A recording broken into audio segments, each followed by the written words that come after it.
ẹ bá wa yìn Olúwa hallelujah. Nínú ayé Daddy Bamidele Adedeji bá mo rẹ́ Jésù kó bá wa gbé ga. Ìrìn àjò àádọ́rin nínú ayé. Ẹ bá wa yìn Olúwa hallelujah. Jésù ẹ má ṣe o ẹ ṣe o bá mo rẹ́ ayé ìran kó bá wa gbé ga.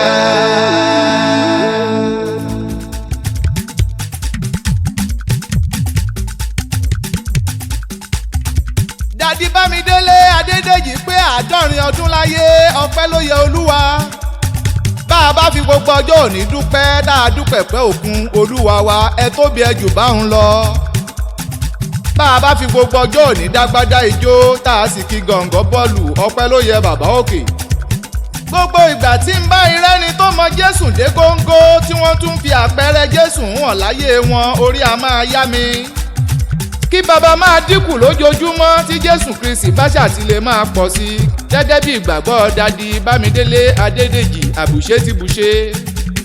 Ṣé ẹ ti rí irú Ọlọ́run ni ò sí o ṣùgbọ́n irú ìránṣẹ́ Olúwa bíi ti bàbá Adedeji irúfẹ́ wọn ò wọ́pọ̀. Ọmọ Ọlọ́run ni bàbá fẹ́ máa jẹ́ lọ́jọ́kọ́jọ́ gẹ́gẹ́ bí wọ́n ti máa ń wí fún wa tí wọ́n sì ń fi àpẹẹrẹ hàn fún kó wá. Lágbára Olúwa kẹ́ ṣiṣẹ́ Olúwa débi èrè kẹ́ ẹ sì gba èrè náà lórúkọ Jésù Olùgbàlà. Daddy Bamidele Adedeji ọlọ́jọ́ ìbí òní àjọ̀dún ayọ̀ lèyí jẹ́ fún ọ. Àmùdùnú ayé yóò ní fọ́ láéláé, pẹ́pẹ́ lọmọ owó ń ṣe nílé arọ́, àtẹ̀pẹ́ ní kẹ́sẹ̀ yóò tẹ̀nà. Ojú inú yín ò ní fọ́ o, aṣọ ẹ̀yìn yín ò ní fàya, aṣọ ẹ̀yẹ ni tó dẹrẹ́ ẹyẹ oko. Bó ti wù kẹ́pẹ́ tó láyé ẹ ò ní mọ sàré ọmọ, ẹ ò dẹ̀ ní fàìsàn lògbà. Ọlọ́jọ́ ìbí olówó orí Ṣọlá Adédèjì, mo bá yín dúpẹ́ bẹ́ẹ̀ ni mo bá yín yọ̀. Lágbára Olúwa ìmọ̀ Àìtófẹ́lì lórí Dáfídì pàbó ló já sí lọ́jọ́sí. Gbogbo ibi ayé bá dúró sí nítorí yín ó dá mi lójú wọ́n ti rúgbì oyin àdàbí bẹ́jẹ̀ rà padà wa ò bá fọhùn mọ́ lókù. Ẹ̀mí tó ṣe 70 yóò ṣe 80 láyé ẹ ṣàmì. Èyí tó ṣe 80 yóò ṣe 90 láyé. Èyí tó ṣe 100 yóò ṣe 120. Tó bá ti di 300 years bàbá ẹ lè dágbére pé ẹ fẹ́ máa lọ. Daddy Bamidele Adedeji àṣeyí ṣàmọ́dún lọ́lá Jésù Olùgbàlà. Ìjẹ̀ṣà nílé bàbá tó bí yín lọ́mọ. Ìjẹ̀ṣà òṣèré onílẹ̀ òbí ẹlẹ́ni àtẹ̀ẹ̀ká ẹ̀yìn lẹ́lẹ́ni ẹ̀wẹ́lẹ́ ògèdèǹgbé agbógungbòrò ọmọ adìgágádìgágá lójú ogun. Ìran Ìjẹ̀ṣà ní ń sin tòlótòló ẹrú bàbá yín ní ń sin pẹ́pẹ́yẹ. Ìjẹ̀ṣà olóbì kan wọ́wọ́ tiriwọ́ olóbì kan wọ̀wọ́ tiriwọ̀.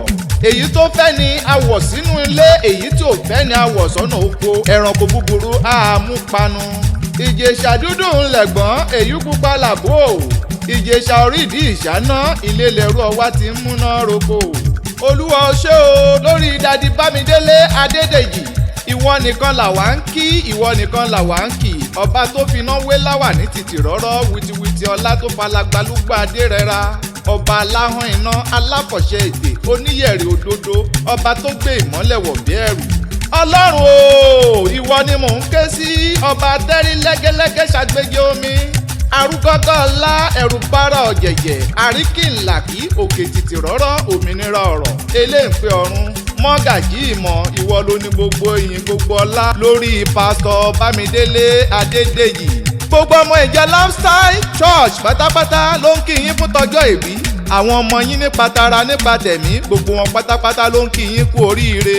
Ẹ kú oríire òní lọ́lá Olúwa àtẹ̀pẹ́ ní kẹ́sẹ̀ yín ó tẹ̀nà.